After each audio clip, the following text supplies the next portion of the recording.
Olá, sejam todos muito bem-vindos ao BMC 90 Minutos. Esse aqui é um programa um pouco mais aberto para nós discutirmos tanto política, quanto geopolítica, quanto economia internacional, os assuntos que estiverem em alta no dia aqui da gravação deste programa. Ocasionalmente vocês que estão nos acompanhando estão acompanhando o programa de forma ao vivo, então convido a todos, claro, a contribuírem com várias perguntas aqui no nosso chat e também, claro, compartilhar esse programa para todos que vocês conhecem, é claro. A gente quer cada vez mais propagar esse bom conteúdo sobre mercado financeiro, geopolítica e economia internacional. Como todos os dias, eu não sou o Carlo Cauti, mas eu estou acompanhando aqui vocês nessa gravação de programa. Carlo teve um compromisso nessa segunda-feira, então farei esse papel de mediador na conversa de hoje. E claro, sempre acompanhado dos incríveis Marcelo Suano e Daniela Alves. Marcelo, Daniela, muito obrigado novamente por participarem aqui do nosso programa diariamente, não é verdade? Todos os dias aqui discutindo os principais assuntos do dia.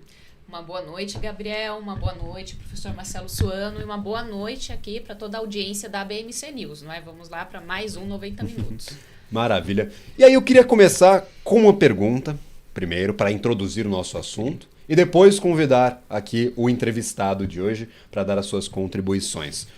Nós tivemos, durante este final de semana, a cúpula do G7 acontecendo, inclusive o Brasil acompanhando essa cúpula nos últimos dias. Muitos assuntos sendo discutidos, mas parece que a pauta principal foi o embate no leste europeu e também assuntos que são anexos a essa guerra na Ucrânia. Gostaria primeiro de um apanhado.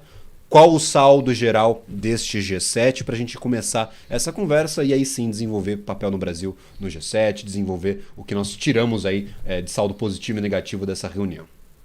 Começamos com quem? Pode, por favor. Primeiro, eu te cumprimentar, Gabriel, cumprimento a Daniela, cumprimento o Cavagutti, cumprimento a todo aquele público que nos acompanha. Eu, particularmente, eu tenho um posicionamento que é bem, eu diria, o mais realista possível. Entendi. Né? O saldo para o G7 é o que se esperava. Eles vão lá fazer... As reuniões que foram feitas foram reuniões protocolares, algumas voltadas para a economia internacional, outras voltadas para a possibilidade de investimentos e outras voltadas para alianças. Para o Brasil, o saldo foi o que há de pior. Pela maneira como foi levada a questão, da maneira como foi trabalhada a presença de Sua Excelência o Presidente da República do Brasil, a maneira como ele se comportou, ficou muito claro que, da minha perspectiva, posso estar enganado, um certo, eu diria, isolamento do Presidente da República Brasileira. Ele ficou um tanto quanto isolado, ele ficou ali tentando entender mais qual era o seu papel. É quase aquele indivíduo que vai para uma festa e por mais que tenha sido convidado, ele não tem nenhum par para dançar. Então ele fica sentado à mesa o tempo inteiro e a maior parte do tempo ele está esperando que a festa acabe, porque ele está se sentindo desconfortável. Quem nunca foi para uma festa sozinho e foi uma ganhada, né? E olha, eu até digo do seguinte, uma vez eu tive numa reunião dado por uma embaixada e eu cometi o erro de ir sozinho. Todo mundo se conhecia, eu não me conhecia. Eu fiquei da hora que eu cheguei até a hora que eu saí pedindo, pelo amor de Deus, que algo acontecesse para eu ir embora. Porque eu não sabia o que eu estava fazendo. Porque eu fui lá apenas... Eu tinha que ir, eu fui obrigado. Recebeu o convite protocolar. Recebi um convite protocolar e fui, mas eu não conhecia ninguém me conhecia lá, naquele lugar. Exato. É a coisa mais desagradável do mundo. Imagina quando todos te conhecem e não querem te colocar, te chamar para dançar. Se ali era ruim, imagina no caso de Sua Excelência, o nosso Presidente da República, Luiz Inácio Lula da Silva. Ele deve ter sentido a primeira bolacha do pacote, fazendo uma alusão, uma vez que ele se referindo a Sua Excelência, o presidente Zelensky, ele disse, o Zelensky acha que ele é a última bolacha do pacote. Então, no caso, o presidente Lula pode ter sentido a primeira bolacha do pacote. É aquela que todo mundo faz, se comer ou não comer aquela bolacha não faz diferença, tem todas as outras. Tá só o farelo, né? Fica só o farelo. Eu começaria por aí, mas eu estou muito curioso e interessado em ouvir um dos maiores correspondentes internacionais que o Brasil tem. Daqui a pouco a gente vai ouvir. Maravilha. Dani, Com certeza. saldo final, o agregado deste final de semana, dessa reunião, dessa cúpula. Pois é, Gabriel, o que é interessante é que aqui no Brasil o que repercutiu foi aquilo que não aconteceu. Entendi. Não é? Exatamente. Isso que é interessante, porque foi justamente o encontro que não aconteceu entre o presidente Lula né, e o Zelensky, que era algo que existia uma certa expectativa, como o presidente iria se comportar numa situação em que o G7 iria anunciar sanções, o presidente iria finalmente abrir a possibilidade de conversar com Zelensky, de entender quais são as perspectivas dele, não é? Porque por enquanto nós vemos mais, apesar dele querer ser um mediador, vemos que ele está mais dentro da estratégia da Rússia, ou seja, o que a Rússia pensa para o mundo, não é? E a sua projeção, do que efetivamente o Brasil ter uma perspectiva própria sobre como se deve se comportar no mundo. Sempre se falou muito, né? Os brasileiros têm a cabeça colonizada, não é? Por causa dos americanos. No entanto, nós vemos agora que nós estamos, não é, na verdade, importando uma estratégia novamente que não é nossa e que não tem nada a ver com os interesses brasileiros, não é? Mas aí eu vejo que fica essa situação. Primeiro, não é, essa questão do encontro que não aconteceu, não é, como bem o professor falou, ficou uma situação tanto quanto estranha para o presidente, não é? Imagina só como ele bem ilustrou. Você vai para uma festa, não é? Ou no caso dele, você vai para uma reunião internacional de grande peso, onde todos conhecem ele, né? E aliás, ele busca desesperadamente e se colocar como uma grande liderança internacional, e essa liderança ficou apagada, né? Será que ele realmente entendeu qual é o lugar dele no cenário internacional? Aí eu vou deixar pro nosso convidado. Já falando em nosso convidado, gostaria de já introduzi-lo na nossa conversa, gostaria de convidar aqui ao nosso 90 Minutos, esse é o nosso grande bate-papo sobre geopolítica e economia internacional, Luiz Kawaguchi, jornalista da Gazeta do Povo e correspondente internacional. Luiz, muito obrigado por ter aceito o nosso convite e participar hoje aqui do nosso 90 Minutos. Daniel, é uma honra aqui também poder falar com o professor Suano, a professora Daniela, é sempre uma honra e uma alegria muito grande. Eu agradeço o convite. Maravilha. Aí, especificamente, eu vou replicar a mesma pergunta. O senhor acompanha bem de perto os assuntos relacionados à economia internacional, é geopolítica, é correspondente internacional, jornalista da Gazeta do Povo. Gostaria de trazer esse agregado, acompanhando de perto, trazendo todas essas atualizações. Qual é o saldo dessa reunião da cúpula do G7? E aí, separando as coisas, desempenho brasileiro e o saldo final da cúpula. Primeiro falando sobre o saldo, depois a gente fala um pouco mais sobre o Brasil. O que você trouxe, o que você percebeu dessa última reunião, deste final de semana? Primeiro eu gostaria de falar qual que é o meu ponto de vista sobre isso. Eu fui correspondente lá na Ucrânia, eu fiquei mais de 5 meses no terreno, no campo de batalha, só do lado ucraniano. Por quê? Porque não existe liberdade de imprensa para você fazer isso do lado da Rússia, a não ser que você só escreva o que a Rússia quer ouvir. Não era o meu caso, então fiquei do lado democrático, do mundo livre. Então tenho aí toda essa carga de quem viu lá o sofrimento dos ucranianos de perto, ali Bucha, Kramatorsk, Bakhmut. Eu tive em todos esses lugares e vi todo o sofrimento desse pessoal. E tenho acompanhado aqui desde o início do ano a rotina do presidente Lula como presidente. Eu sou o editor de política da Gazeta do Povo aqui em Brasília, estou falando de Brasília agora. Então, juntando essas duas experiências, eu diria que a viagem do Lula para o G7 foi catastrófica. Na verdade, uma vergonha para o Brasil. Por quê? Em alguns pontos, para a gente tentar elencar isso. Primeiro que ele já chegou numa saia justa. Antes de viajar para o G7, que são 7 países mais industrializados e democráticos, que aí não conta a China, que é super industrializada, né?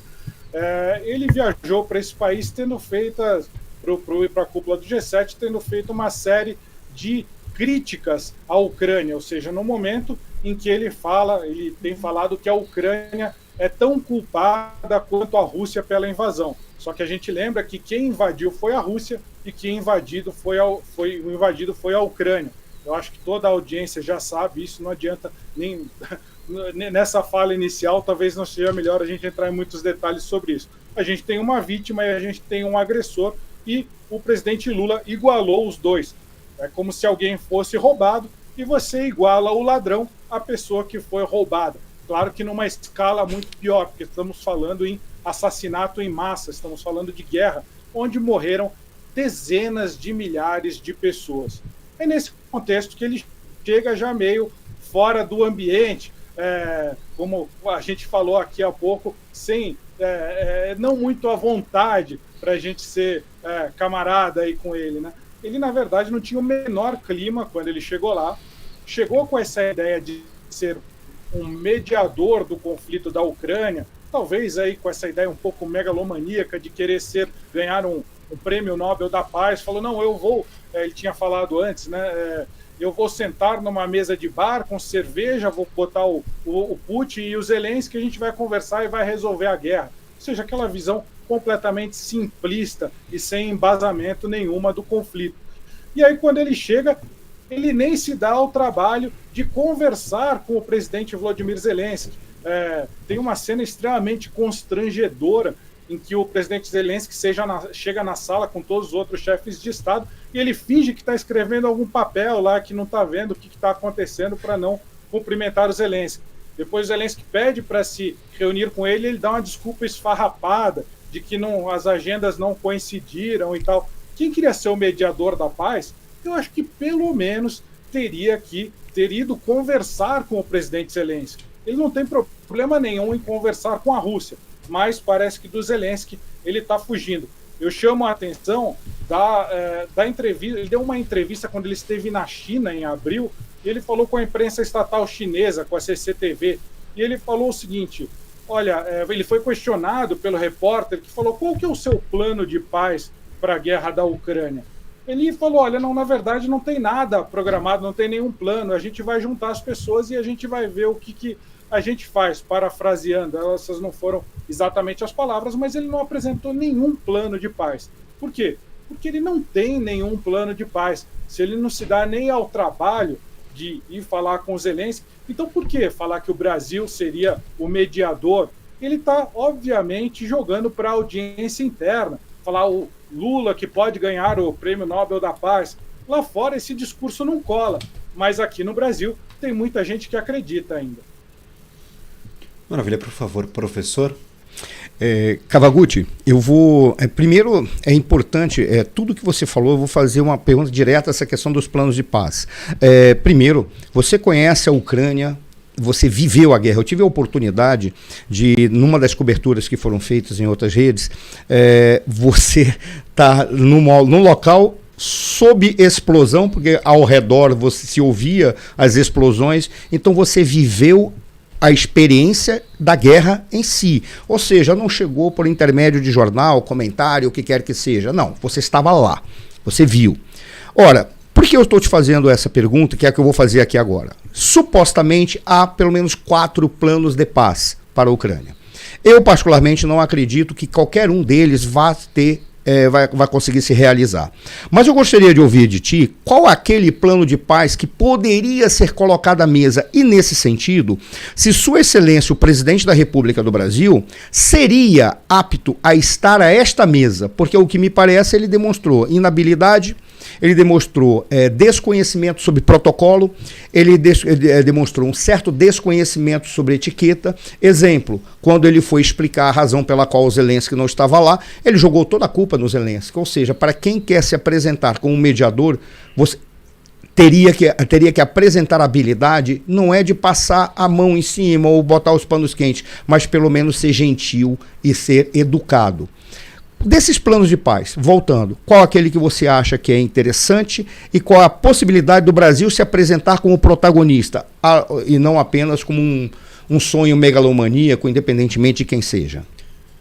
Até completando um pouco essa fala, professor, nós tivemos, pouquinho depois dessa reunião da cúpula do G7, Lula afirmando que nem a Rússia nem a Ucrânia parecem dispostas a um plano de paz. Então acho que foi ao encontro, não conversou com Zelensky e logo em seguida afirmou que ambas as partes não buscam a paz. Então, por favor, Luiz, se puder completar e, claro, responder a pergunta do professor.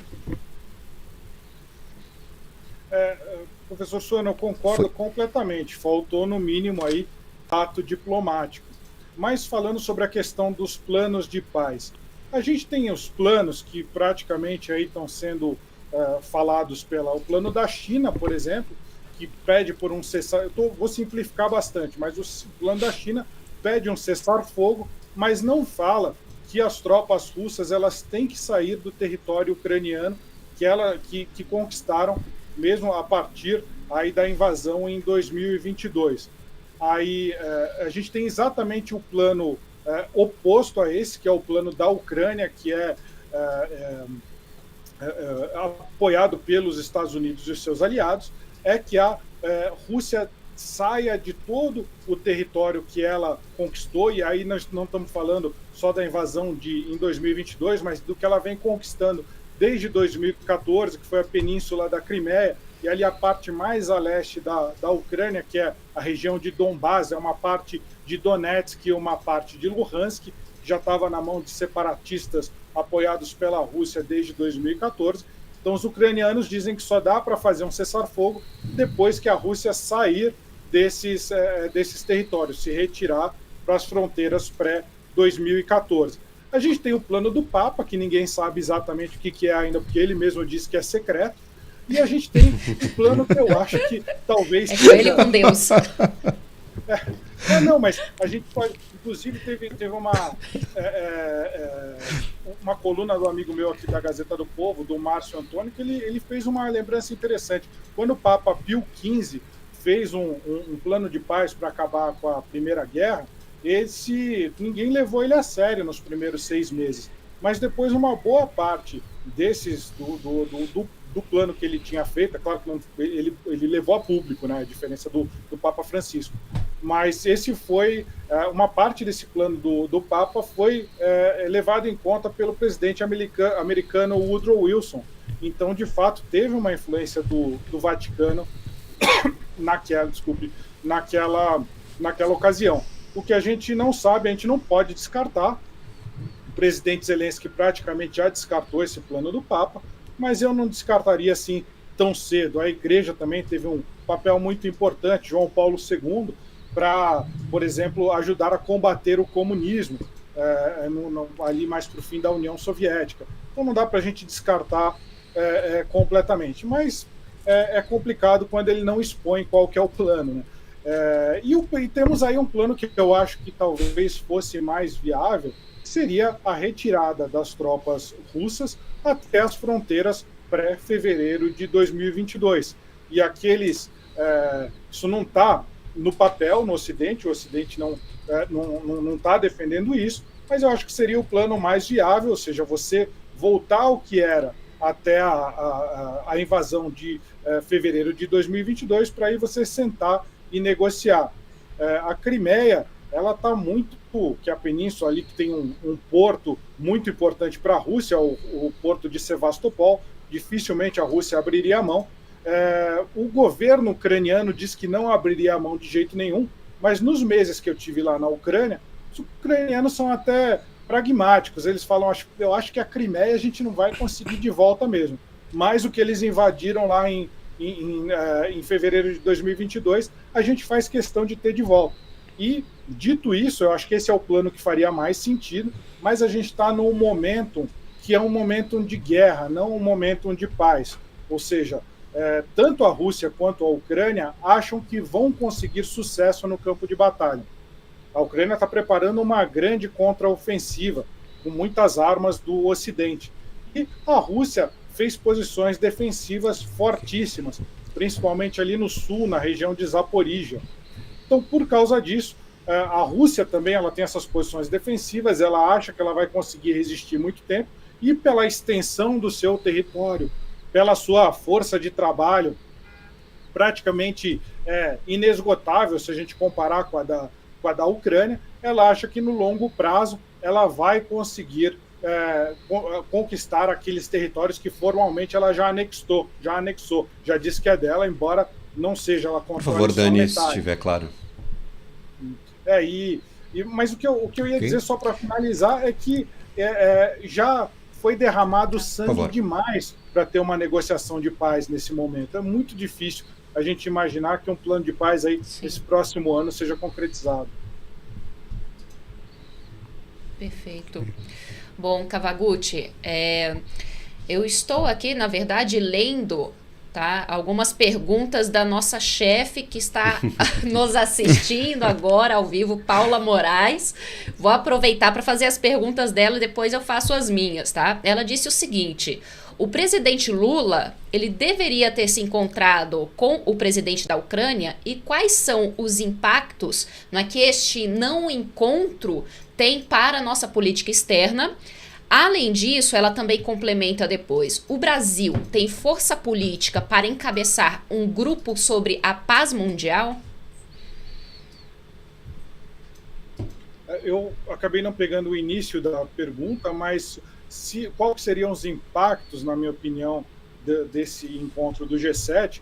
Eu acho que fica claro de que lado o Lula está, né? O Lula vem falando, não, nós somos... Ele se destacou muito por ser um dos principais países aí em cima do muro, que está a fim de... Isso não é novidade, o Brasil sempre foi assim. Se a gente analisar aí na própria Segunda Guerra Mundial, o Brasil não queria entrar, os alemães fizeram uma oferta, aí eles parecia que iam aceitar, depois os Estados Unidos ofereceu aí o financiamento e a montagem da Companhia Siderúrgica Nacional, e eles entraram do lado dos Estados Unidos. Então, na minha opinião, infelizmente, sempre tem esse joguinho do quem dá mais, onde eu ganho mais, se é que isso lembra alguma característica da política brasileira aqui. Mas sempre tem essa, ninguém pensa em ideais, se tem gente matando outras pessoas e tal, tá todo mundo pensando o que vai me dar um pouquinho mais. Eu não concordo muito com esse ponto de vista, mas o ponto de vista pragmático, entre aspas,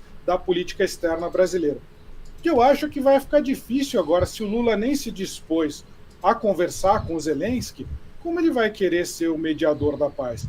Quando ele falou isso, e ele falou de novo, ele relativizou de novo, ele disse claramente na sua fala agora no G7 que todos os países, tanto a Rússia quanto a Ucrânia, teriam que prestar esclarecimentos na ONU.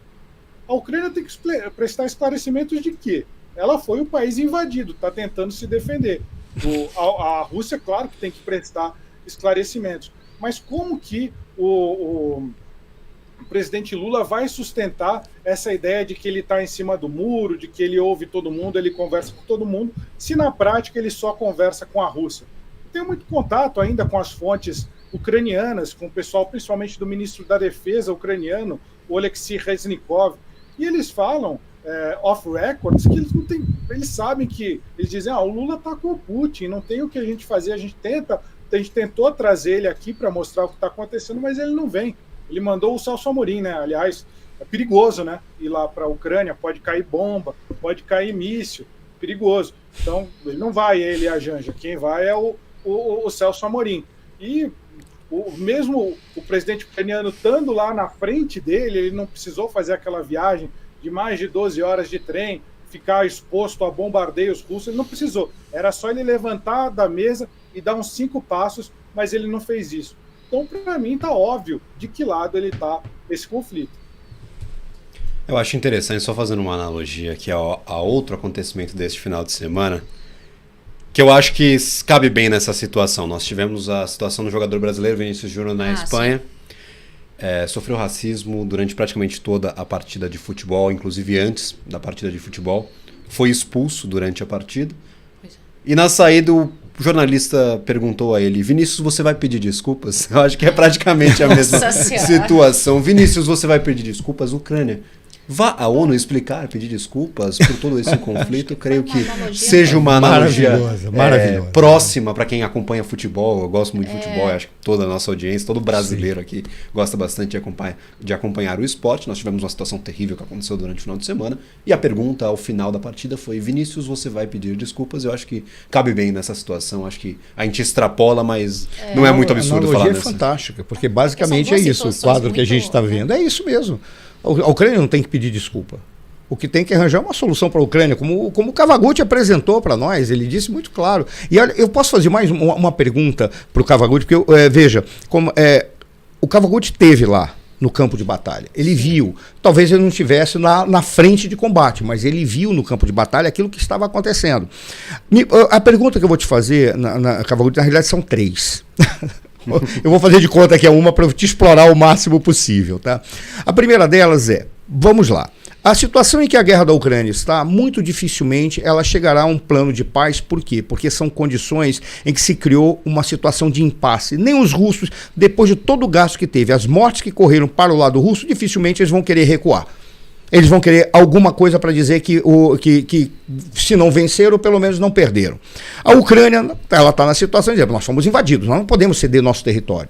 Ponto. O que me parece é que tem que chegar a uma situação de esgotamento de um dos lados ou esgotamento de ambos.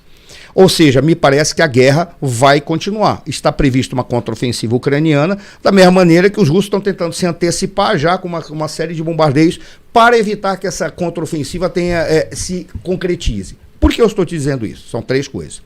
O que representa a conquista de Bakhmut? Ela é um ponto estratégico para impedir que haja uma contraofensiva real ou para que os russos consigam, pelo menos, estabelecer lá um ambiente adequado para que ele possa continuar o seu avanço? Essa é a primeira.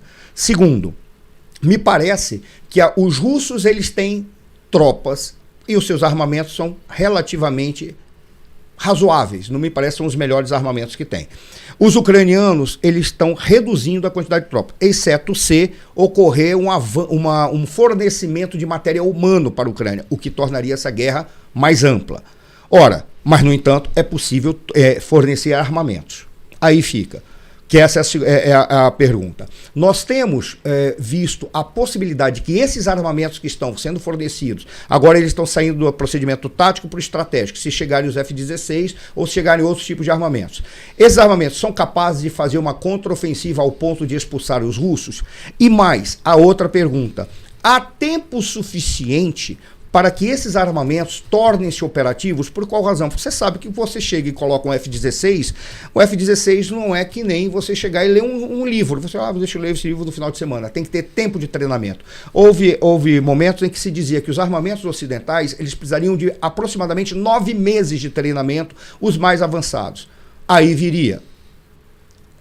primeiro, função de Bakhmut. Segundo, qual é a possibilidade desses armamentos mudarem? E terceiro, há tempo suficiente antes dos russos avançarem por causa do treinamento? São as três perguntas.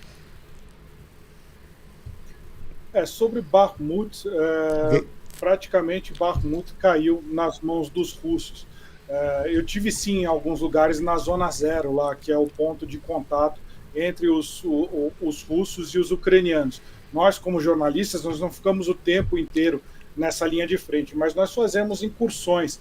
Uma dessas incursões que eu fiz à frente de batalha foi exatamente em Bakhmut. E foi em dezembro do ano passado, em que os russos ainda estavam tentando penetrar as defesas mais externas de Bakhmut. O que a gente sabe é que hoje, praticamente, os ucranianos foram expulsos ali de Bakhmut, perderam a maior parte da cidade, estão lutando só na periferia, numa parte menos importante da cidade. Então, sim, infelizmente, Bakhmut caiu, depois de 10 meses, caiu nas mãos dos russos. Mas é o que o presidente Zelensky falou, Bakhmut praticamente não existe mais, ela foi completamente destruída. Não é possível mais se viver ali naquela região, a cidade não mais existe, infelizmente. Só existem escombros.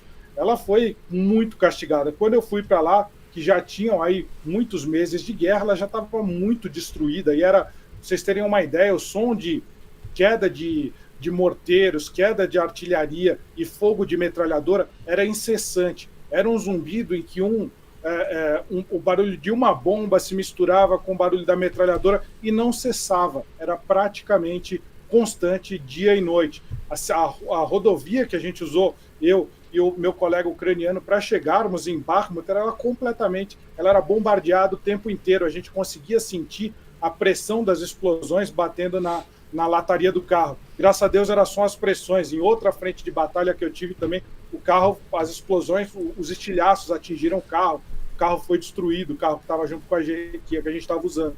Então é uma frente de batalha ativa.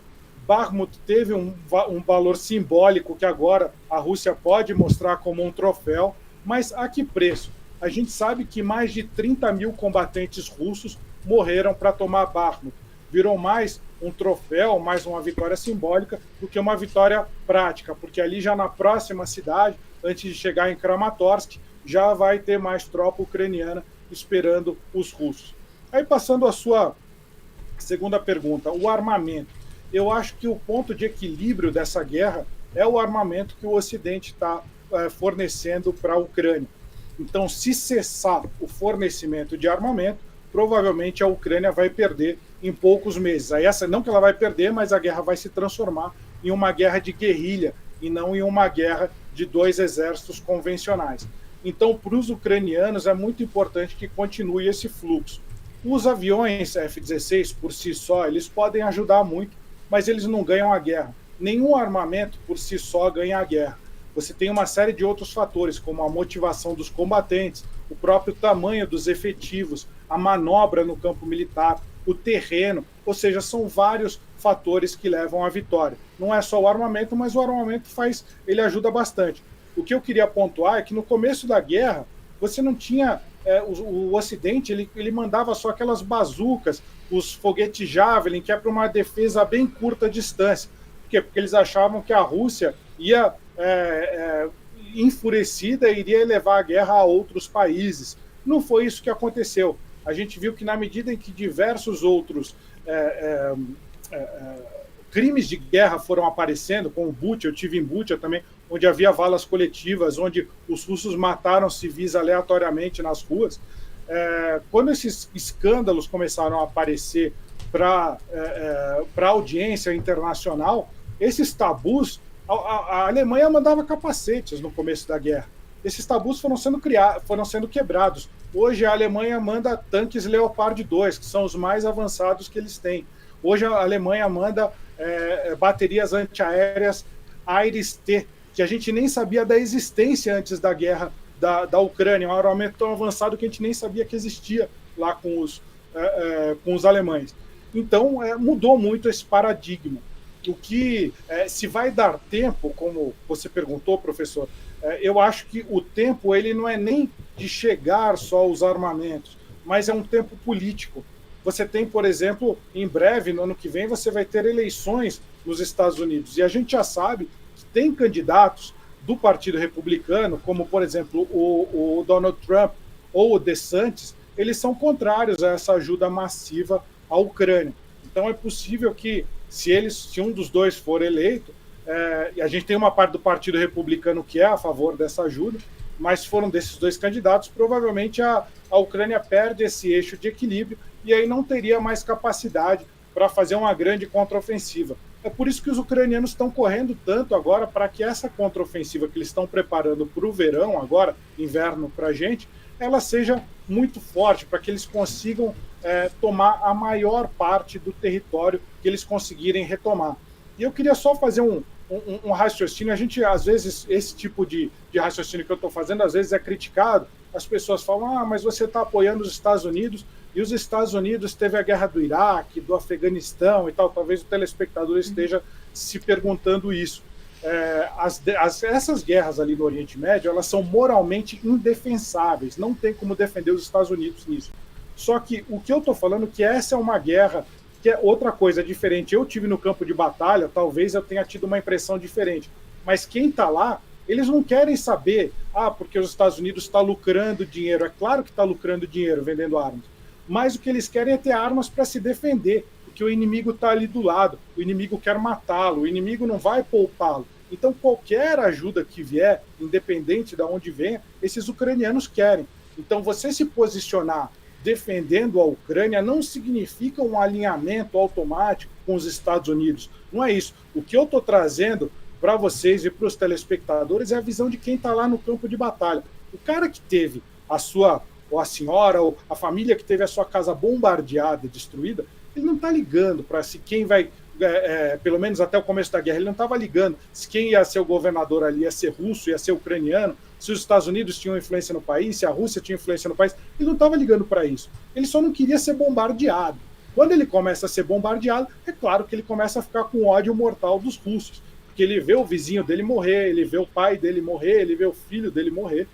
E aí não tem como você pensar em proposta de paz. Quando a gente está... Eu estou seguro aqui em Brasília, eu estou aqui do lado da esplanada dos ministérios, é fácil eu falar, não, deveria ser feito assim, deveria ser feito assado, mas Quem está sofrendo lá no campo de batalha, quem está vendo a sua família morrer, tem uma perspectiva completamente diferente dessa guerra. Maravilha, gostaria de agradecer imensamente a participação de Luiz Kawaguchi, jornalista da Gazeta do Povo e correspondente internacional. Será sempre muito bem-vindo aqui ao nosso programa, não só ao 90 Minutos, mas também ao restante da programação da BMC News. Muito obrigado por ter aceito o nosso convite. Pô, fico honrado, muito obrigado.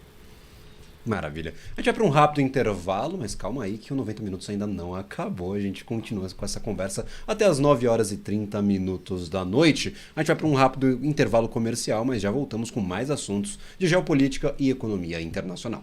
As empresas que fazem parte do seu dia a dia estão em uma das maiores bolsas do mundo, a Nasdaq. E a boa notícia é que você pode investir nessas empresas diretamente pela Avenue, sua corretora nos Estados Unidos. Com os dados das ações dos Estados Unidos fornecidos pela Nasdaq em tempo real, o cliente Avenue pode acessar diretamente as maiores bolsas do mercado americano. Entre neste mercado de tecnologia e inovação. Acesse avenue.com.br/Nasdaq e seja bem-vindo ao mercado global.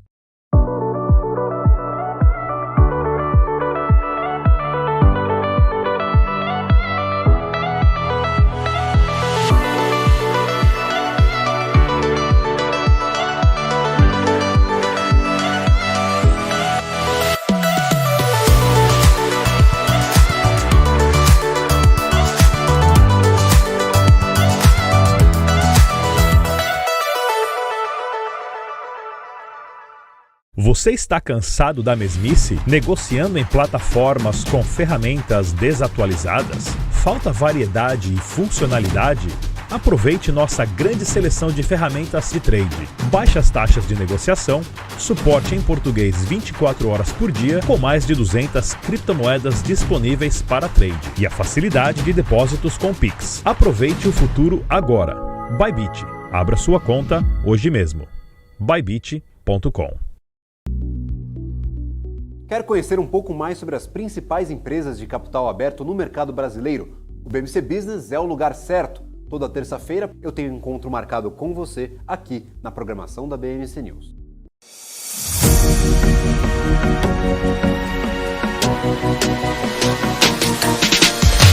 BMC News. Informação que gera valor. Estamos de volta com 90 Minutos e agora eu vou explorar aqui os nossos dois comentaristas com um tema específico que eu acho muito importante. Nós tivemos a pauta primeira dessa reunião do G7, a última pergunta de G7, prometo que rendeu tanto assunto que eu acho importante nós discutirmos essa questão especificamente. Nós tivemos a pauta primeira do G7 anunciar mais sanções à Rússia, novas sanções à economia russa, com o principal objetivo de bloquear o acesso a todos os bens que são produzidos dentro ali dos países do G7 e, claro, deixar ali de financiar o que eles disseram, que eles caracterizaram como uma máquina de guerra russa. Nós tivemos no primeiro ano de guerra uma economia russa muito resiliente, as expectativas de alguns economistas, inclusive alguns ex-ministros da Rússia, indicando que a economia russa poderia cair cerca de 10%. O PIB russo poderia, em 2022, encerrar o ano com 10% de queda. Nós não vimos essa queda expressiva, nós terminamos o ano com uma queda de 2,1% no PIB, bem aquém dos 10% que eram projetados, bem aquém do que uma economia em recessão poderia apresentar. Foi uma queda, sim, significativa, 2% não é uma queda corriqueira, no entanto, foi bem aquém do que todos esperavam, mostrando, claro, a resiliência da economia russa. Novas sanções serão suficientes para parar essa dita máquina de guerra russa, porque nós já temos praticamente toda a produção de petróleo da Rússia sendo exportada, sendo escoada para a China e também para a Índia. A Índia ainda neutra nesse cenário geopolítico, replicando essa posição brasileira, essa posição institucional do governo brasileiro. Então, novas sanções. A gente já consegue ver efeitos práticos dessas sanções na guerra da Rússia e essas novas propostas pelo G7 neste último final de semana serão suficientes para tentar barrar ou bloquear novos avanços russos? Começa. Tu queres Você começar? é aí que é o mestre do cenário russo? Não, olha, a situação, como você falou, as sanções. Eu tenho uma visão acerca das sanções. A maneira como elas foram feitas, a forma como foram aplicadas, são sanções que não são suficientes pela maneira, inclusive, como foi dada a resposta nessa divisão de grupos aliados. Os russos, eles sofreram a consequência de todas as sanções econômicas que foram apresentadas, mas eles tiveram uma rota de fuga, uma rota de escoamento. Em especial, como você falou, Índia-China. São eles que estão praticamente gerenciando o apoio para a sobrevivência russa. Aí, da minha perspectiva, já não é nem mais uma questão de saber se haverá tempo suficiente ou recurso suficiente para municiar, para alimentar a máquina de guerra russa. Isso é uma pena que outros especialistas poderiam até avaliar o que eu vou falar aqui. Primeira coisa, os russos mostraram que os seus equipamentos militares, as suas tropas e a doutrina militar russa, ela não foi tão eficaz quanto se imaginava. Porque a primeira coisa que vinha quando se falava de Rússia era de que os russos eles tinham uma máquina capaz de atropelar a Ucrânia. E tinha mesmo. Poucas não era lenda. Não era, mas aí que está o detalhe. Poucas vezes na história se viu uma situação em que, sim, havia uma superioridade material e de uma máquina de guerra tão grande em relação a um país que foi pego de surpresa. Olha que coisa curiosa. Os ucranianos estavam tão acostumados, é quase a fábula do Pedro e o Lobo, né? Estavam tão acostumados de que, olha, eles estão fazendo exercícios militares na Bielorrússia, estão fazendo exercícios militares nas fronteiras, aí depois eles voltam para casa. Que quando a Rússia quando o Putin resolveu, agora vamos invadir, eles ficaram, e agora? O que a gente faz? Porque estava todo mundo tocando a vida normal, como se aquilo fosse apenas mais um exercício militar, diante de tantos exercícios militares que aconteceram em 2021, que aconteceram em 2020, que foram acontecendo. Exercícios eram constantes, desde 2014. E nenhuma agência de risco internacional conseguiu prever a possibilidade da Rússia invadir, né? Não, e aí tem mais um detalhe. Eu não apostava, por exemplo, que a Rússia fosse invadir. E uma vez invadido, a primeira aposta que tinha, uma vez ocorrida a invasão, a primeira aposta ele vai aproveitar. Veja, toda a questão cibernética, todo o espaço virtual foi anulado da Ucrânia. Eles tinham uma superioridade brutal. Por qual razão eles não o fizeram? Algumas pessoas, eu não sei quais analistas apontariam isso, mas eu, particularmente, ou houve um erro de informação, serviço de inteligência, que informou errado o Putin para ele tomar a decisão errada, ou se informou adequadamente, o Putin foi incompetente. Veja, eu não estou torcendo por ninguém, estou dizendo apenas incompetência para tomar as decisões militares certas. E a decisão militar certa, uma vez eu me lembro que eu conversando com o Kawaguchi, inclusive em outro programa, era não evitar aquilo que os russos temiam, que era uma guerra de atrito no meio da cidade, uma vez tendo os russos vivido experiências históricas como Stalingrado, em que ele teve que lutar rua por rua. Então, como eles queriam evitar isso, me parecia que, então, no caso, eles não poderiam ter deixado de atravessar a Ucrânia. Eles tinham que ter ido até o final. Porque não tinha... Quem que restaurou o sistema cibernético, os satélites? Foi o Elon Musk, porque a Ucrânia estava às cegas no primeiro momento. Professor, desculpa te interromper, mas será que esse problema com as informações que o Putin recebeu, será que é por isso que tantas pessoas lá na Rússia estão morrendo depois de tomar um chazinho? É bem possível. É bem possível. Tem mais um detalhe, né? Por exemplo, o que a gente espera? As sanções vão fazer efeito.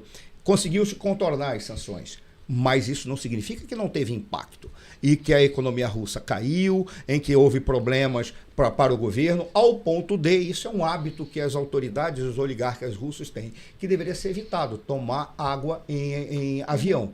Porque tem sempre um problema com as águas no avião. Sempre o cara tem um problema interno, alguma coisa acontece no organismo, ou ele entra em depressão e se suicida com 4 facadas nas costas. Sempre tem alguma coisa estranha.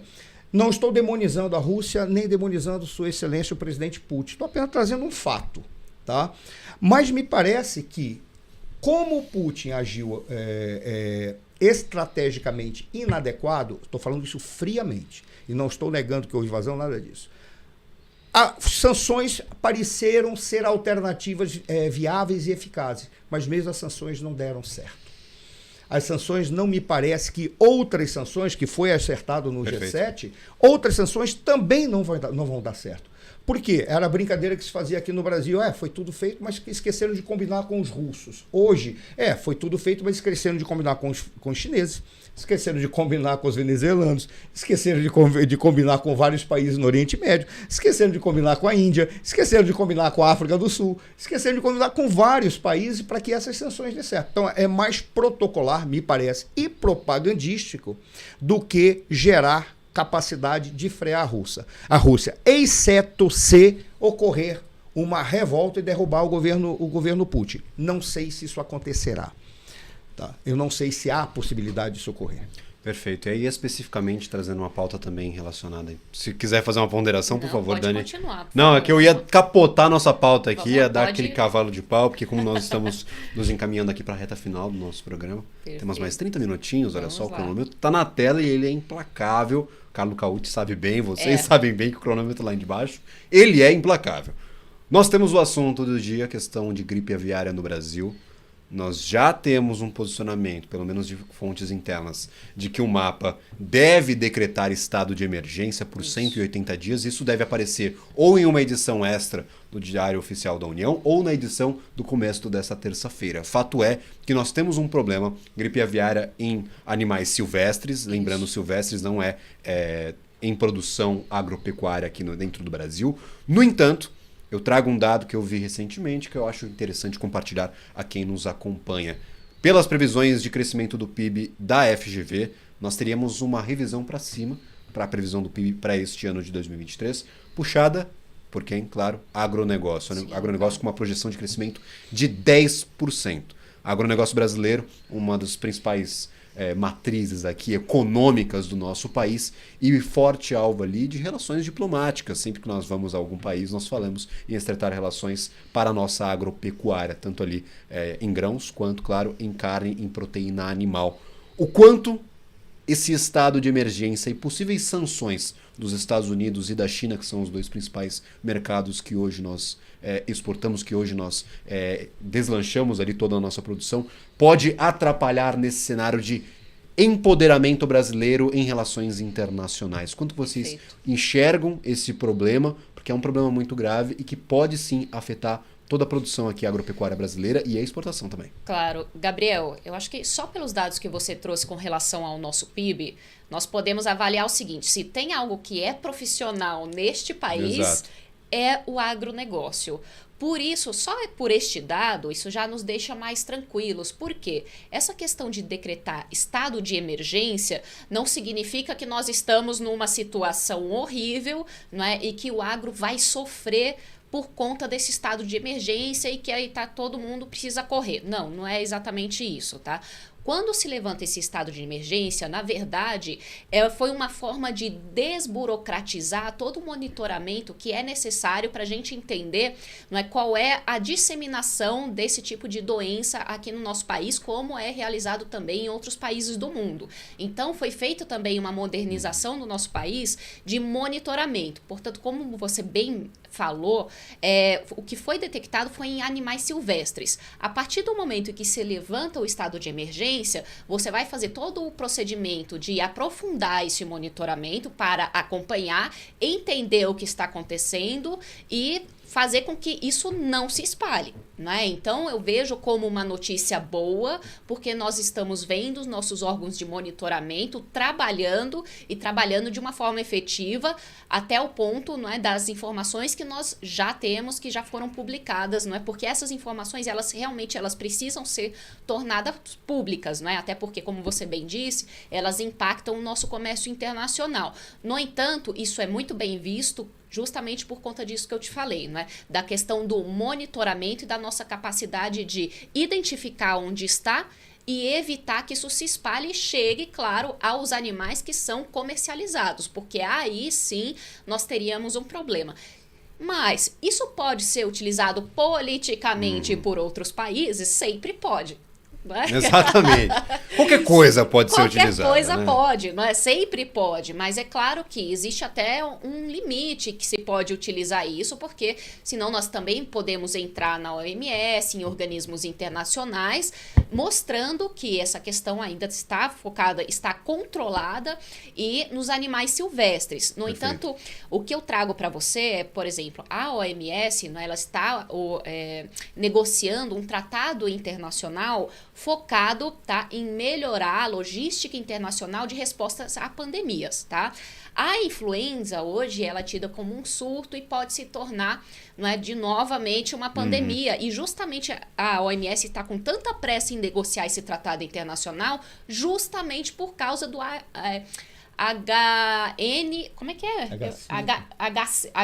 H1N5, desculpe, é isso, Perfeito. H1N5. Justamente por causa disso. Até eu tinha escrito isso no meu site há um pouco mais de 2 meses, justamente sobre isso. Olha, internacionalmente estão com receio de um surto internacional, não é, de H1N5, não é, que é a gripe aviária, não é, que é a influenza. Portanto, a OMS está correndo porque se ocorrer este surto internacional, nós precisamos ter métodos mais adequados para responder às necessidades internacionais, para não ocorrer o que aconteceu, por exemplo, com a Covid, que foi um desastre completo da OMS, né, dos órgãos internacionais, em resposta a esta pandemia. Né? E isso que eles querem evitar. Portanto, já é algo que é uma preocupação internacional, por isso eu vejo com bons olhos a forma como o Brasil está respondendo, identificando e evitando que isso se espalhe pelo país. Perfeito. Né? Isso facilita ou permite a reaproximação do Brasil à OMS, porque nós tivemos uma ruptura há pouco tempo atrás. Agora o governo Lula tenta reaproximar, tenta indicar membros, tenta fazer essa aproximação e, claro, ter poder político dentro das decisões da OMS. Como que vocês enxergam essa disposição do tabuleiro hoje em relação, claro, à Organização Mundial da Saúde e o papel do Brasil dentro desse órgão? Perfeito, Gabriel. Olha, eu vejo o seguinte, eu não vejo necessariamente que houve realmente uma ruptura, né? um afastamento, ruptura como eu no disse. governo passado, Perfeito. tá? O que eu vejo aqui se colocavam críticas, algumas delas que eu posso colocar assim, que são viáveis, que são necessárias, porque a organização ela precisa efetivamente de uma reforma, não é? Perfeito. E o tratado, ele não vai ser efetivo se a própria OMS não tiver ali uma reforma da sua estrutura para conseguir responder, não é, a esses desafios internacionais ligados à área da saúde. Não é? Portanto, eu vejo que sim, tinha algumas críticas que eram válidas. A nossa ministra, né, da Saúde, ela esteve ontem na OMS, aliás, está ocorrendo agora a Assembleia Geral da OMS, né, que é o órgão decisor. Perfeito. E ela foi lá, ela fez o seu discurso. No entanto, o que ela colocou? Ela colocou justamente nessa linha que você colocou, o governo passado. Uma ruptura. Porque infelizmente eu vejo que a ministra ela ainda se preocupa muito com o governo passado. Tá? Eu acho que ela, enquanto ministra da Saúde, ela poderia invocar o seu próprio histórico técnico, não é? E olhar para frente, o que o Brasil quer dentro dessa organização. No entanto, ela ainda traz essa questão do governo passado, ainda colocando com uma certa narrativa de que o Brasil não respeitou as orientações da OMS, não é? Sendo que, efetivamente, o Brasil teve que responder às orientações, assim como todos os países do mundo. Podem ter ocorrido críticas? Sim, ocorreram críticas, mas o Brasil respondeu dentro daquilo que era necessário para o nosso país.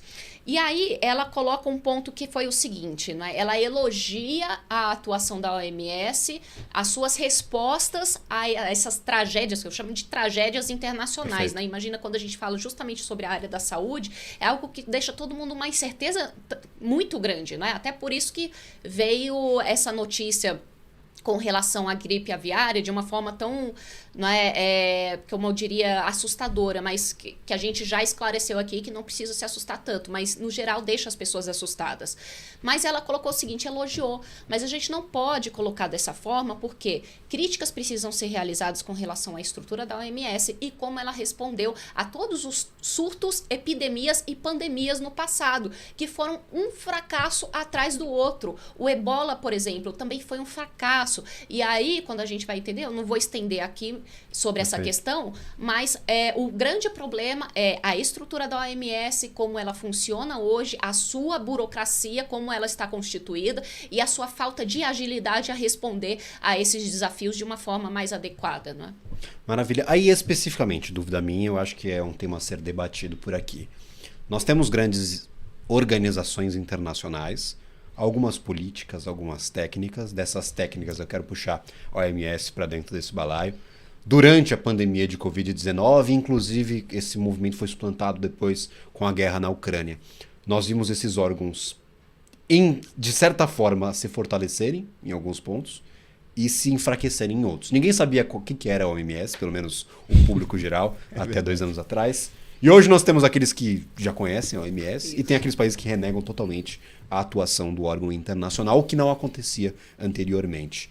Nós temos outros órgãos técnicos que ainda não estão em discussão, mas que em algum momento serão discutidos por todo o movimento de afastamento que nós vivemos hoje. Nós temos toda aquela questão de friendly shore, nós temos que produzir em países que são amigos e temos que, de certa forma, atrasar aqueles que não estão na nossa zona de influência. Como que vocês enxergam esse momento dos órgãos técnicos internacionais? Aí coloca a OMS, mas podemos espalhar para todos os outros órgãos. Eu acho que é importante nós observarmos se eles estão mais fortalecidos pela divisão que nós tivemos nos últimos tempos, ou eles estão se enfraquecendo e perdendo influência aos poucos. Como que vocês enxergam essa situação? Marcelo, se você me dá licença, eu vou fazer uma análise da OMS, você... Fique à vontade, por favor. Tá? Nós eu gostaria de fazer um comentário, inclusive, sobre a OMS. Tá. Mas um Perfeito, comentário claro. dentro da pergunta se é um órgão técnico, político, o que é? Perfeito, Perfeito. ótimo. Gabriel, eu vejo o seguinte, com relação à OMS, ela só vai sair fortalecida se ela realmente conseguir chegar a um tratado internacional com relação à pandemia, não é que realmente contribua na prática. Porque nós vemos os tratados internacionais quase como grandes cartas de intenções, não é? Que na prática, quando nós vamos avaliar a sua implementação, poucos são úteis, não é? Mas com relação a esse tratado, se ele conseguir numa linha de que a gente consiga descentralizar, por exemplo, a produção de medicamentos, que foi uma coisa que a ministra da Saúde foi até a Organização Mundial da Saúde defender. No entanto, ela colocou este ponto, não é como se fosse uma ideia do Brasil. Isso não é, isso está sendo debatido internacionalmente dentro deste tratado, né? Aliás, alguns artigos aqui no Brasil até colocou como se fosse a ideia dela, mas não foi. Mas inclusive nós já recebemos aqui, a gente tem um programa que recebe companhias de capital aberto. Sim. O MC Business, já faço o jabá aqui, aproveito o espaço do programa de vocês Por para fazer favor. o jabá do meu programa. Nós já conversamos com algumas companhias farmacêuticas e o grande problema é que o Brasil ele é escasso de patentes de medicamentos. Nós não conseguimos produzir internamente, inclusive temos de firmar acordos bilaterais com outros países para trazer essas patentes aqui para dentro do Brasil, baratear a produção de medicamentos, aumentar o lucro também nessas companhias, todo mundo busca ali uma receita um pouco maior. Então já é um movimento que estava sendo exposto aqui pelas companhias, já estava sendo propagandeado pelas companhias, foi levado ao executivo. Nós vemos esse movimento ele se espalhando ao redor do mundo. Então não é exclusividade do Brasil, né? Não é exclusividade do Brasil. Aliás, essa questão do acesso a medicamentos é uma discussão até em países ricos. Perfeito. Não é exclusivo do Brasil. Ela se colocou nessa questão como se fosse algo, o Brasil subdesenvolvido, está com essa ideia aqui. Não é. Até mesmo os países desenvolvidos estão entrando nessa briga aí do acesso a medicamentos. Aí a gente extrapola um pouco mais essa questão da pandemia, não é, para ir um pouco mais essa questão mais abrangente de acesso a medicamentos em si, que é um problema global. Aí entra em choque vários interesses, né? Tanto dos governamentais, tanto das farmacêuticas, quanto do terceiro setor. E aí é aquela briga política de sempre, né? Entendi. Agora, eu espero que a população como um todo consiga, ao fim de todas essas brigas, ter algum benefício. E o benefício mínimo que eu espero é que a gente esteja minimamente preparados para a próxima pandemia que virá, porque não é se nós teremos pandemia, é quando. Portanto, eu vejo, pelo menos na área da saúde, tá, que nós ainda teremos precisamos, não é, de um órgão internacional para conseguir organizar as respostas a esses desafios de saúde global, de epidemias e pandemias que com certeza virão. Posso fazer um esclarecimento? Por favor, é bem interessante. A pergunta, como ela foi feita, e a Daniela já fez a análise geral. Vamos tentar entender o que é esse organismo internacional e o que é um organismo internacional. Perfeito. Esse é o primeiro ponto. Tá? Primeiro, os organismos internacionais, eles são o desdobramento, a consequência de uma coisa que se chama regime internacional. O que é um regime internacional? Vários países concluem que eles têm um problema comum. E esse problema comum pode ser combatido coletivamente. Aí eles fazem um acordo. Nós vamos adotar determinados procedimentos, nós vamos adotar certas metodologias, certas estratégias. Aí o que eles fazem? Chegando a esse acordo, estabelece um regime. Um tratado significa que esse acordo, que é o regime internacional, foi concluído. Mas ele precisa ser administrado, supervisionado, executado. Cria-se um organismo internacional. A OMS é isso. Ela é um organismo internacional. Aí, ela tem por função, não só a OMS, como vários outros organismos internacionais, tem por função colocar em prática as análises que eles fazem, levando por princípio que esse problema coletivo vai acontecer. Se não estiver acontecendo, acontecerá esporadicamente. Por isso tem que se desenvolver estratégias preventivas, estratégias de combate e aquelas estratégias para minorar os efeitos, caso tenha ocorrido a grande tragédia, ou uma tragédia qualquer que seja, porque eles não conseguiram combater antes, no seu nascedouro. Aí nós temos o caso da OMS. A Daniela, ela escreveu um artigo no início de 2019. Eu lembro porque eu li esse artigo dela, ela não chegou a falar aqui agora, que ela dizia que quando se analisava as possíveis 10 grandes problemas que a OMS já elencava, um desses problemas era uma crise, uma pandemia causada por um vírus do tipo corona. Ou seja, já se sabia que isso ia acontecer. Aí vem o problema da OMS, com um ano de antecedência de o negócio explodir. Mas já se sabia que, né, ela falou, haverá outra, porque já se está calculando que haverá outra. Mas aí vem o problema que não é apenas a OMS, mas é algo que eu falo, por exemplo, em sala de aula para todos aqueles jovens que vão querer empreender ou vão querer se relacionar com organismos internacionais, entidades, quaisquer que sejam. Se você tem um organismo ou qualquer coisa que seja, para funcionar você precisa de dinheiro. Ok? Quando você recebe dinheiro, de uma maneira bem clara, sem nenhum termo técnico, o nome que se dá para isso, você tem um orçamento. Qual é a primeira coisa que acontece quando você tem um orçamento? Você lista prioridades. Porque se você não tem dinheiro infinito, você tem que escolher aquilo que é prioritário. Aí vem. Ora, quem vai para a OMS são especialistas em saúde pública, normalmente, que são escolhidos, eleitos, aprovados e tem um comitê, um conselho, uma assembleia que organiza, porque todo organismo internacional tem que ter um grupo administrativo diretor, tem que ter uma assembleia, tem que ter um conjunto de procedimentos burocráticos administrativos. E esses cargos são preenchidos por indicação. Vamos voltar para a hierarquia daqueles que são as prioridades. Como que você decide essa prioridade? A prioridade é decidida pelo voto. E aí é uma decisão política. Por mais que sejam quadros técnicos, se você não tem, por mais que você tenha a previsão um ano antes, mas você não sabe a dimensão que vai dar, é uma decisão política para decidir o que será feito até aquilo acontecer, se é que vai acontecer. Aí é que vem a questão, por exemplo, quando as pessoas falaram, o Bolsonaro saiu, a Sua Excelência, o presidente da República do Brasil brigou com a OMS, não foi isso que aconteceu. O que aconteceu foi uma discussão sobre as prioridades que a OMS estava dando, porque o que se queria nós temos que apostar sim na vacina, mas a OMS tem que apostar na busca da cura. Porque só a vacina não é o suficiente. Foi onde começou toda a briga que tinha, porque todos apostaram que não, o melhor caminho é a vacina. Mas a vacina virá como? Quando que ela virá? Qual é o período de teste? Nós vamos fazer, correndo o risco do RNA mensageiro, eu tomei as vacinas e eu tive Covid, eu tive a beira da morte. Minha saturação chegou a pouco mais de 70, eu fui entubado. Então, veja, a pergunta que era, mas espera aí, nós vamos esperar a vacina até para ver quando?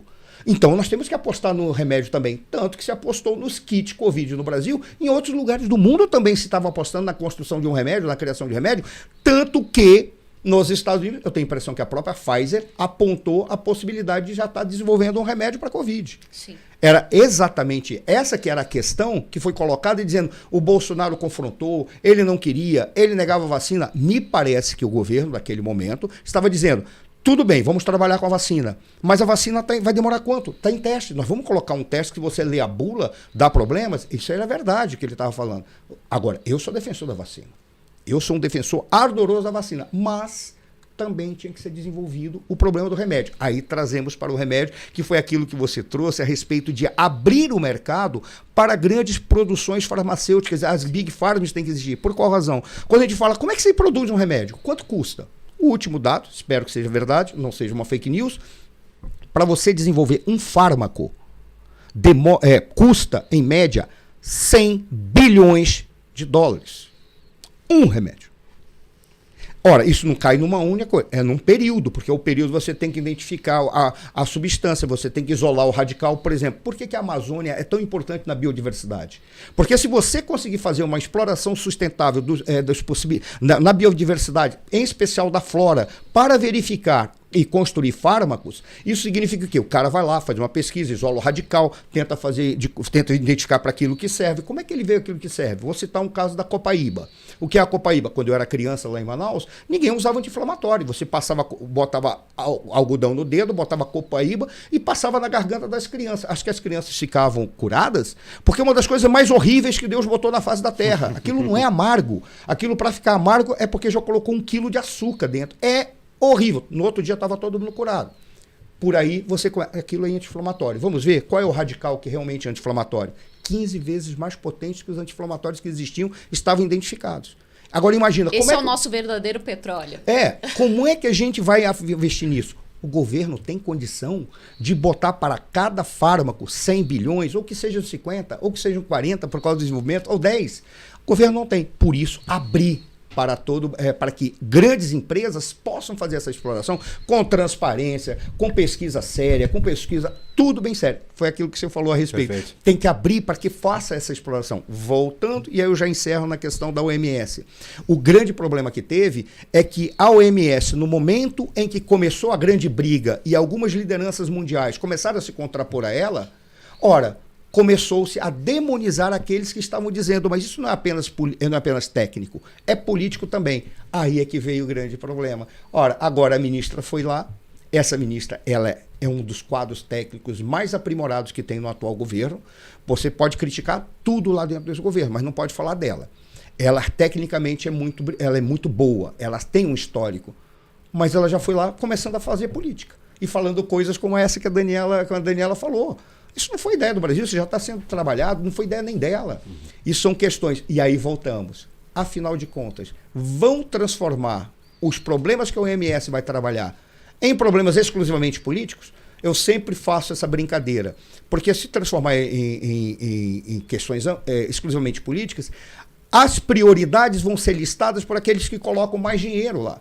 E certamente, como dizia um professor meu filho, manda no partido quem paga o aluguel da sede. Quem que está pagando o aluguel da sede da OMS? É aquele que está botando mais dinheiro lá. Porque todos os signatários têm que colocar, mas proporcionalmente ao seu poderio econômico. Quando o Trump falou, vou sair da OMS, não vou mais mandar dinheiro, nossa, todo mundo ficou desesperado. A China não ficou. A China riu daqui até aqui. Ela disse, não tem problema, eu substituo. Por quê? Porque a partir daí, vamos elencar as prioridades? Vamos. A prioridade vai ser remédio ou vacina? Olha, eu estou produzindo vacina aqui. Mas a tua vacina não é boa. Não interessa. Sou eu que estou produzindo. Então, as políticas e decisões, como a OMS vai dizer, vamos comprar no mundo inteiro vacina, vamos comprar daquele. Lembrando que a OMS também está atuando na guerra da Ucrânia. Exato. Né? Perfeito. Eles estão colocando tratamento psiquiátrico lá, porque agora está um surto, né, psiquiátrico lá na Ucrânia, porque... Claro, a população e os soldados não estão aguentando a pressão. Então, a Ucrânia, para que eles... Aliás, para a OMS, para que a Ucrânia aguente, estão enviando médicos, tratamentos e tentando fazer novas estruturas para atender essas pessoas que estão necessitando. Perfeito. Ela é técnica política. Mais política também. Sim. Eu vou lhe interromper porque a gente tem que fazer um rápido intervalo, claro. Porque o relógio, como eu falei, ele é implacável. A gente vai para um rápido intervalo na volta aqui, as considerações finais e o finalzinho do nosso 90 Minutos de hoje. As empresas que fazem parte do seu dia a dia estão em uma das maiores bolsas do mundo, a Nasdaq. E a boa notícia é que você pode investir nessas empresas diretamente pela Avenue, sua corretora nos Estados Unidos. Com os dados das ações dos Estados Unidos fornecidos pela Nasdaq em tempo real, o cliente Avenue pode acessar diretamente as maiores bolsas do mercado americano. Entre neste mercado de tecnologia e inovação. Acesse avenue.com.br/Nasdaq e seja bem-vindo ao mercado global.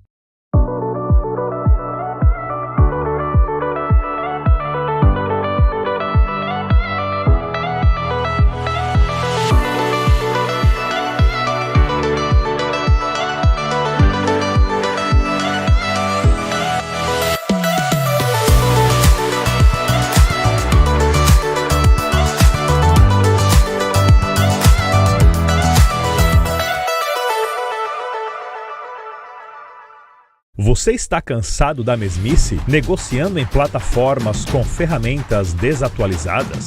Falta variedade e funcionalidade? Aproveite nossa grande seleção de ferramentas de trade. Baixas taxas de negociação, suporte em português 24 horas por dia, com mais de 200 criptomoedas disponíveis para trade e a facilidade de depósitos com Pix. Aproveite o futuro agora. Bybit. Abra sua conta hoje mesmo. Bybit.com. Quer conhecer um pouco mais sobre as principais empresas de capital aberto no mercado brasileiro? O BMC Business é o lugar certo. Toda terça-feira eu tenho um encontro marcado com você aqui na programação da BMC News.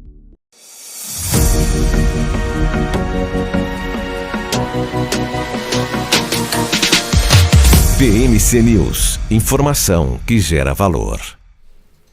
Estamos de volta com 90 minutos de hoje, quase cravando 90 minutos, olha só. Estamos aqui, faltando 8 minutinhos, gostaria de considerações finais.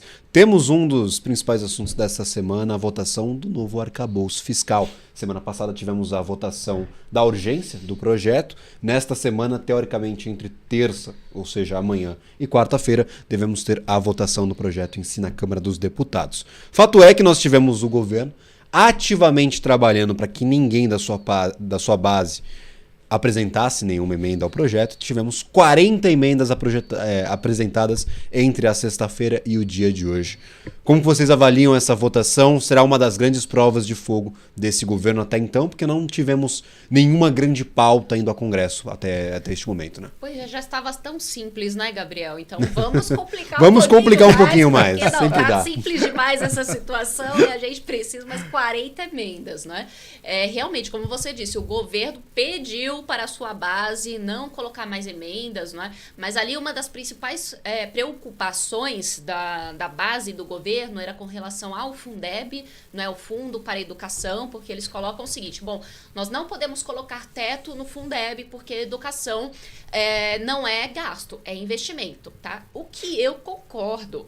No entanto, quando a gente vai analisar, todas as políticas públicas eu considero como investimento. Como um investimento, tá? Então a gente precisa elaborar um pouco mais do porquê se quer colocar, ou retirar teto, porque senão nós não vamos, na verdade, já não temos teto algum. Para falar a verdade, Exato. é isso, não é?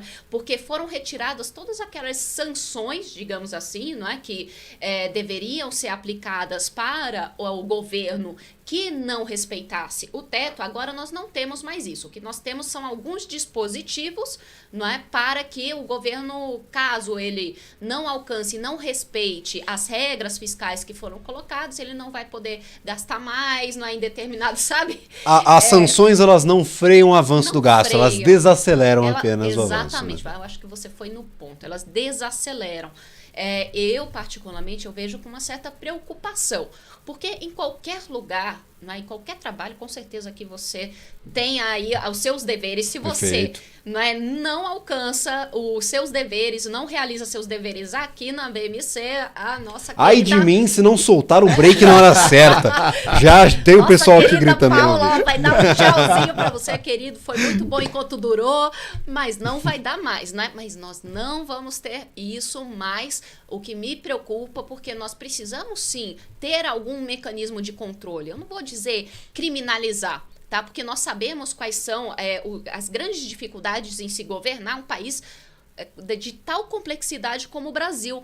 No entanto, é necessário que nós tenhamos, sim, freios. Eu não estou falando de desacelerar, mas freios no sentido, sim, de controle e sanção àqueles governantes que não conseguem ter controle de gastos, porque senão nós não vamos conseguir atingir uma administração adequada para o nosso país. Estou falando que é simples?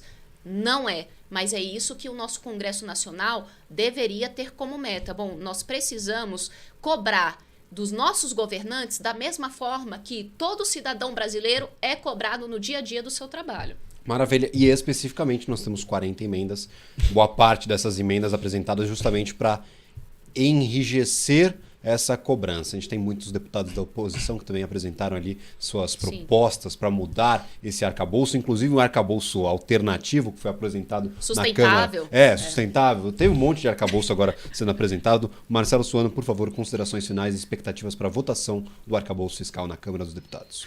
Gabriel, você foi muito claro quando você disse 40 emendas. Por qual razão colocam tanto? Faz parte do debate democrático, Perfeito. Qualquer projeto de lei, que perspectivas sejam apresentadas e cada perspectiva aponte qual seria um dos caminhos ou o que quer que seja dito sobre isso. Mas eu acho que foi o senador Otto Alencar que ele, quando estava falando sobre o arcabouço fiscal, ele disse o seguinte: esse arcabouço tem tanto gatilho, eu não sei se foi ele, mas basicamente que ele falou isso, tem tanto gatilho que o presidente Lula vai ter que tirar a porte de arma. Porque é um negócio tão estranho. Quando você vê isso, qual é a conclusão a que você chega? Primeiro, é um arcabouço que está sendo apresentado sem que o governo queira, porque na realidade o que o governo queria era acabar com o teto fiscal. Exatamente, a proposta do teto. Era isso que o governo quer, ele não quer teto para nada. Por qual razão? Porque considera que aquilo que é política pública não é como administrar uma empresa. Ou seja, a política pública é sempre um investimento, mas por isso a gente não precisa ter nenhum freio. Era isso que o governo queria. As emendas vêm, parte dos deputados, dizendo o seguinte: opa, isso aí está muito frouxo, porque se nós olharmos, como disse Sua Excelência a ministra Simone Tebet, já está tudo resolvido, só faltam os números. Ora, pelo amor de Deus, é o número que vai dizer, afinal de contas, se isso é sério ou não. Mas o que eles perceberam? Isso aí tem... Como só faltam os números, isso não vai levar a nada. E como todos chegaram à mesma conclusão. Ora, como é que você vincula o limite dos gastos? Marcelo, pelo menos o relator trouxe os números, né? Mas tudo bem, mas ele trouxe os números. Quando você para e dá uma olhada, ora, o que você está vendo? Você tem um arcabouço que está sendo votado, especificamente, se é que vai ser votado mesmo, que ele vai ser votado na quarta-feira, com a possibilidade de acabar sendo adiado, pela quantidade de emendas que vão estar ali. 40 emendas não se vota a reboque, você vai ter que debater e discutir. Aí vai ter obstrução, vai ter um monte de coisa, vai ter freios e contrapesos que você colocados ali para não andar. O grande problema desse arcabouço fiscal, e eu já encerro, tá? É uma peça... Eu não diria que é uma peça de ficção, mas é uma peça para entreter os deputados, para criar a sensação de que mesmo que o governo não queira nenhum freio, ele precisa apontar para o investidor que algo será feito. Porque a pergunta é muito simples: eu tenho $1 bilhão, ótimo, por que eu vou colocar nesse país se eu sei que depois, para esse país resolver os problemas da falta de austeridade e dos gastos públicos que virão, porque ninguém está freando os gastos? Essa é a grande realidade que vai estar ali no arcabouço. Não quer frear os gastos. Ora, por que eu vou colocar assim, para ele suprir esses gastos excessivos, eles vão ter que bater em alguém? Se ele está fazendo uma política, entre aspas, populistas ou, entre aspas, demagógica, que o povo não vai pagar, e o povo vai pagar também, certamente ele vai tirar de mim. Ele vai tirar desse bilhão que eu coloquei lá. Mas a minha proposta do meu bilhão era qual? Gerar empregos, gerar empreendedorismo, gerar investimentos de outros que vão acreditar na minha empresa que está ali. Era essa que era a jogada. Aí quando você olha e diz assim, opa, qual é a probabilidade de sair esse arcabouço? Ele sairá por uma única razão, porque a incerteza está tão grande que o canal maior seria todos evitarem, refluírem nos investimentos. Particularmente, veja, eu não sou especialista em bolsa, mas a tendência é cair. E vai todo mundo cair, porque todo mundo vai dizer, não dá para acreditar nesse país. Sairá alguma coisa. Mas sairá algo, talvez como o senador Otto Alencar falou, com tanto gatilho que o governo vai ter que tirar porte de arma para poder sustentar as suas pretensões, independentemente do que saia. Para o mercado, certamente vai dizer, saiu alguma coisa, eu posso ter um mínimo de previsibilidade para fazer as apostas. Ok. Mas, na realidade, o que sairá será um monstrengo tão grande que a tendência natural é olhar e dizer, meu Deus, nós construímos nada. Esse é o grande problema. Essa é a minha perspectiva. A votação poderá ser adiada para a semana que vem. Maravilha. Espero que nós comecemos esse programa amanhã com a votação já encerrada. Eu duvido muito. É um otimismo. Eu sou um otimista nato. Espero que amanhã nós já tenhamos isso resolvido. Claro, muito difícil. E claro, no final das contas, será que o governo vai criar uma regra tão complicada quanto a declaração de imposto de renda está chegando e você não sabe a metade das regras que você tem de cumprir na declaração do seu imposto de renda. Talvez nós tenhamos uma regra fiscal cheia de dispositivos que, no final das contas, ninguém entende por completo. Quanto mais difícil, não é? Mais fácil de burlar. Ou de não cumprir. Exatamente. Né? Esse foi o nosso 90 Minutos de hoje, 90 minutos completos com discussão sobre geopolítica e economia internacional. Claro, falando um pouco também sobre o nosso país, sobre o Brasil e sobre a votação importantíssima desta semana. Voltamos amanhã, aí sim com a volta triunfal de Carlo Cauti aqui na apresentação do programa. Um abraço a todos e até amanhã. Um abraço, tchau.